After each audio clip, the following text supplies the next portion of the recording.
Okay, so for this lesson, you're going to need the first page in your packet, student handout 1. We are going to start with the number system this year. Okay, so you'll need to take notes along with me, and then this Edpuzzle will pop up with questions that will go along with our notes. So make sure that you have this notes page and a pencil to go along with it. All right, the first thing is the number system organizes numbers based on their type and characteristics. So we're going to fill in the blank here with opposite terms. So when we say the word opposite, that we need to make sure that we understand what opposite means. So when we're talking about words like agree, the opposite of agree is disagree. I know this kind of seems silly, but we need to make sure that we understand opposite. The opposite of awake is asleep. The opposite of outside is inside. And I'm going to turn it over to you guys for the rest of these. All right, so the next part is where we go into numbers. So numbers also have opposites. All right, positives and negative whole numbers are called integers. So whole numbers are what we've worked with up until this point. Whole numbers are all positive numbers and 0. Those are whole numbers. Now, when we throw in the negative, that's where the word integer comes into play. All right, so I'm just going to place a few of these numbers into our diagram, and then we're going to have you guys do the rest. So -4, because it's negative, it's going to be an integer. So all the negative numbers are not whole numbers, they are integers, okay? +4 is going to be a whole number. +4 is a whole number because it's positive, okay? And then I'm going to go ahead and place 0 for you guys because that is a special number, and that's going to go in the whole numbers part. Now I'm going to have you guys fill in the rest of those on your Edpuzzle. All right, moving down to the bottom. We have a number line, okay, and the numbers to the right of 0 are positive, and you can see the numbers to the left of 0 are all negative. Okay, now we're going to fill in this table. Again, I'm going to do a couple of these, and then you guys are going to finish the rest, all right? So the opposite of 6, so this is +6. The opposite of +6 is going to be -6, and you can use the number line to help you do that. So we have the opposite of +6 here. You look at the other side, which would be right over here at -6. Okay? Now, if I'm looking for two numbers that are 3 away from -1, that means I'm going to start at -1, and I'm going to move 3 away from that, right? So if I move 3 away from -1 to the right, I'm going to go 1, 2, 3, and that's going to put me at +2.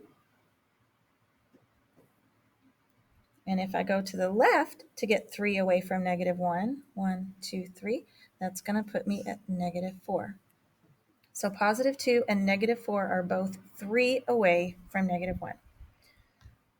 Now I'm going to let you guys do the rest of these in your Edpuzzle. All right, let's move to the back. Let's move to the back. Now I'm just going to fill out this table with you. I'm going to give you some words and phrases that indicate negative, 0, and positive so that we better understand what negatives and positives are, okay? So just fill this out with me so that we can refer back to this table in the future, all right? So the first negative word is debit. A debit indicates that you are taking money out of your bank account. It's going to be negative because you're taking money away.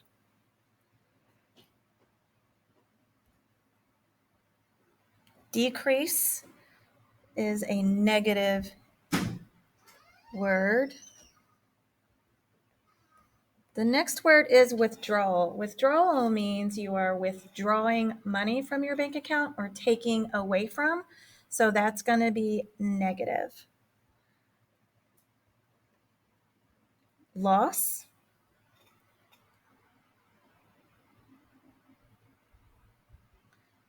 Expense, again, an expense means you are losing money. If you have an expense, it means you're spending money. So it is a loss of money. Below, when we're talking about below zero or below sea level, that's where you'll see below come into play. And then also overdraft. Overdraft means you went negative in your bank account. So that is also a negative number. All right, words that you see to indicate zero or no change would be neutral or even. All right. Some positive words that you might see: increase, gain, rise, credit. So that means someone has credited you money or has given you something. So that's a positive change. Deposit, when you deposit money in your bank account or put money into something, that is going to be positive. And above, again, above sea level or above zero is going to be positive. All right, so I'm going to do a couple of these with you and then turn you loose to do a few of these on your own as well. So the first one is a football player caught a 57-yard pass. So that's going to be a positive 57. And you can put the plus here. If you do, it will get a little more complicated later as we start to throw these numbers in equations. But if you did put a little plus sign, it wouldn't be incorrect. It just indicates that it's positive. We probably want to get into the habit of not putting the positive sign in front of it, though. For number 2, the temperature dropped 15 degrees overnight. So because the word dropped is here, we know it's going down. So that's going to be negative 15. And then number 3 says your account is credited $14, and credit is in our positive list. So we are going to make that positive 14. Number 5, you do not have to do because we did not discuss protons and we do not need to. Right, so the rest of these I want you to do on your Ed puzzle.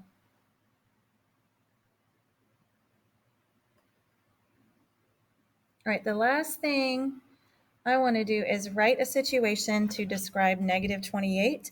Now I'm going to write one, and then I would like for you to write one that's different than mine. Okay, so I am going to write, I made a debit of $28 yesterday. So because I use the word debit, that is a negative word. That is going to be a negative 28. So I made a debit of $28 out of my bank account yesterday. Okay, that is it. You will be writing a situation that describes negative 28 on the Ed puzzle, and then summarizing today's lesson in just a couple sentences or two today.